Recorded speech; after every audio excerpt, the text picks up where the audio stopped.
a few facts before we get started. Coach, off the record, you realize that Hold on. Western was Triple double. Coach, will you start with the opening statement, please? I was really, man, that was an emotional game. Obviously, just a lot of things going on leading up to the game. Senior day, the winning streak that we've got here at home, trying to win the East Division. You're playing your rival. There was a lot of things going into it, and I thought our team did a pretty nice job of not getting too overly excited, I guess. Sometimes your adrenaline can get going a lot in a moment like that, and you find yourself really tired early in the game. I thought we played with the right kind of energy from beginning to end. Western played a lot of box and one against us tonight, particularly on Josh. Josh had 31 at their place, and so every time he was in the game, they were in a box and one and played zone otherwise. But I thought our guys just kind of stayed in the moment, continued to defend. I thought these two guys were terrific. And anytime you can win a championship in your home building in front of your fans, the Murphy Center was loud tonight. That was a lot of fun. Coach, you mentioned that box and one. Was that something y'all were expecting coming into the game? Is something they might do? We expected quite a bit of zone. Anytime you got a shot blocker like that, they try to protect him. They force you into taking a lot of threes because they do have rim protection and try to kind of bait you into taking early threes in the shot clock. We expected quite a bit of zone coming into the game. Let's talk about how you, I guess, handled the big 7'5" kid down below. I mean, I know he disrupted a lot of shots, but offensively, you kept him pretty much at bay. Yeah, we tried not to give him too many easy runs to the basket. He is so big, as soon as you make any kind of error in ball screen coverage, that you can just throw it up and it's an easy dunk. So the guys off the ball in their ball screen action have to be really loaded up and show him traffic. Offensively, when you drive in there, when you're 10, 12 feet away from him, it looks like you can get an easy one off. And all of a sudden you get a little bit closer, and it seems like he keeps getting bigger. He does alter shots, he blocks shots, but I thought Dish was really smart and knowing when to attack. Had a couple really big baskets even while he was in there. I was going to say Dish. I think this second straight game you have played him, and you were a big part in handling him and limiting his ability to affect things. What's the key to attacking a guy like that when you're your size? Knowing that he's such a shot blocker, he's blocking for everything. He jumps for everything. So even when my teammates attack, I know he's going over to help. Or when I catch the ball, I can get him off the feet, trying to use the rim as my protection. So just get him off his feet and use the rim. Cam, we missed Thomas's note at the start, but I believe it is the first double-double in Middle Tennessee history that's not made by points in some way for you. What was it like for you dishing all those assists out and those rebounds tonight? It was great. It was amazing. Like I said, that's a big part of my game that I like to do. I like to get my teammates involved in everything. So if I see an open man open, I just got to hit him. It's in my nature to pass first. So I see my teammates open, and I crack down on the boards and everything. So it was amazing. Yes, sir. Your guard core on this team gets a lot of boards together. A lot of the tip outs from DeAndre go to y'all. How much is that something y'all work on every day in practice, trying to get those tip outs? We work on it a lot. He obviously guards. Every team we play, everybody's taller than him basically. So he guards a lot of people that's taller than him. So he got to fight around the rim to try to tip, at least box him out or tip it to one of us. So that's how we get most of our rebounds. So that he plays a big part in that as well. Coach, what was the first thought that went through your mind when you stepped out on the court tonight and saw the crowd at Murphy, including the zoo? They played a big part in the game. Our guys fed off of it. It was great. Just seeing Murfreesboro back in the glass house, it was pretty electric in there. The student section was into it the entire game, and our folks are basketball fans. When there were a couple times where, I guess if you're in the stands, things are a little uneasy. We had about a 10, 12-point lead, and they cut it to 4, and the crowd got in the game, and we made a run right about that moment. And it was just a great atmosphere. Coach, you mentioned at the top the emotions of the game.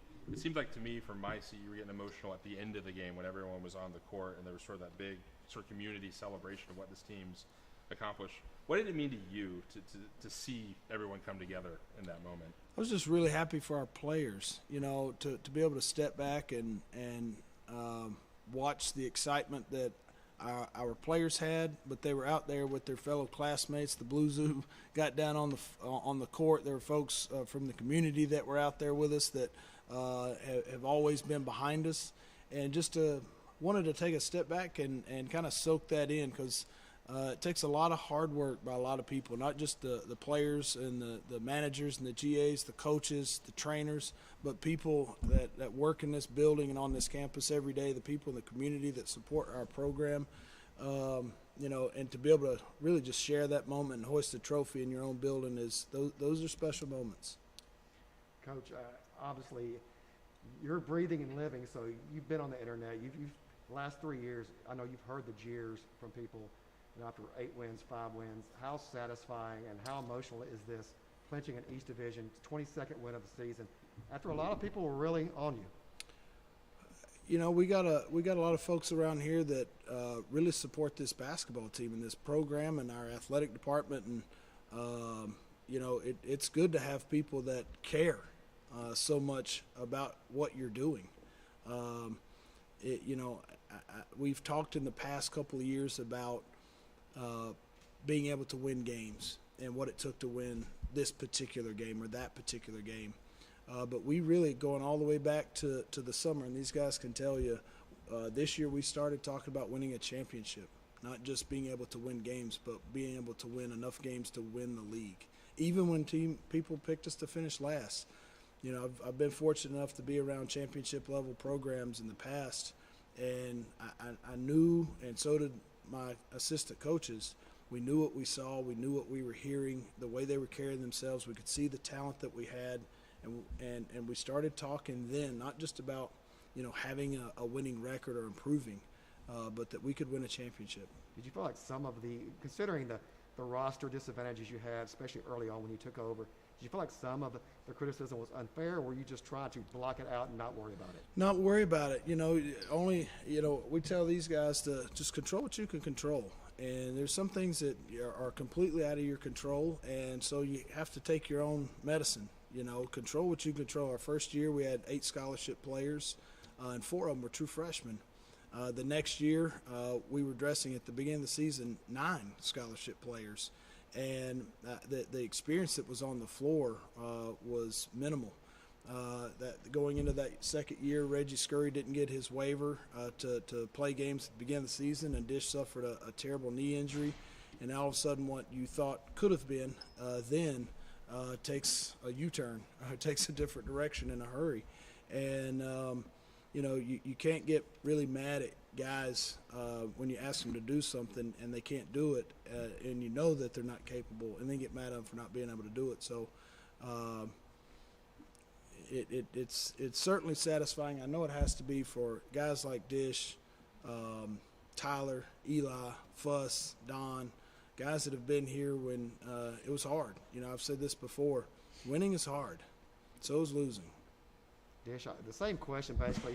What kind of empathy were you feeling for Coach in the last couple of years? I know you were probably hearing it out in the public, and you were seeing it online as well. You know, it was rough. It was rough, especially with knowing the first few years I set out, I wasn't able to come out and help the team. So just sitting through that, and then coming out, and then finally being able to play, and still going through the same thing. So it was rough, but we all stuck in and stuck together, knowing that it would get better. And now look at us this year. We're doing great. What did that moment on the court at the end, when everyone was out there with you guys, mean to you?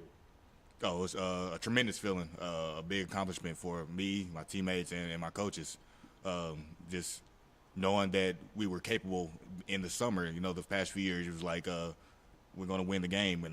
This year, we as you said, we talked about winning a championship, and we've worked to get to this point. We're not finished yet.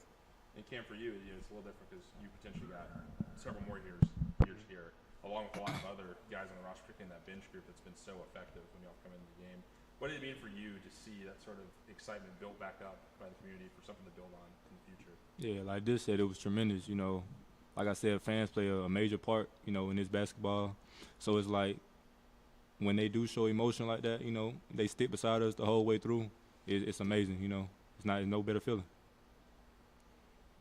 Thomas, you got any notes you want to share? I do have some good notes, yeah. Like you said, that was Cam's double-double was the first double-double in program history where points was not one of the categories.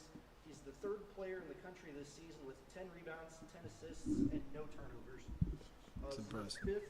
Fifth, barring any potential postseason play, this is the 5th undefeated home season in program history, and that we just completed the 10th multi-game season sweep of Western Kentucky in a series that dates back to 1914-15. All great facts. I love it. Thanks, man. Appreciate Thank you y'all. all. Enjoy the night.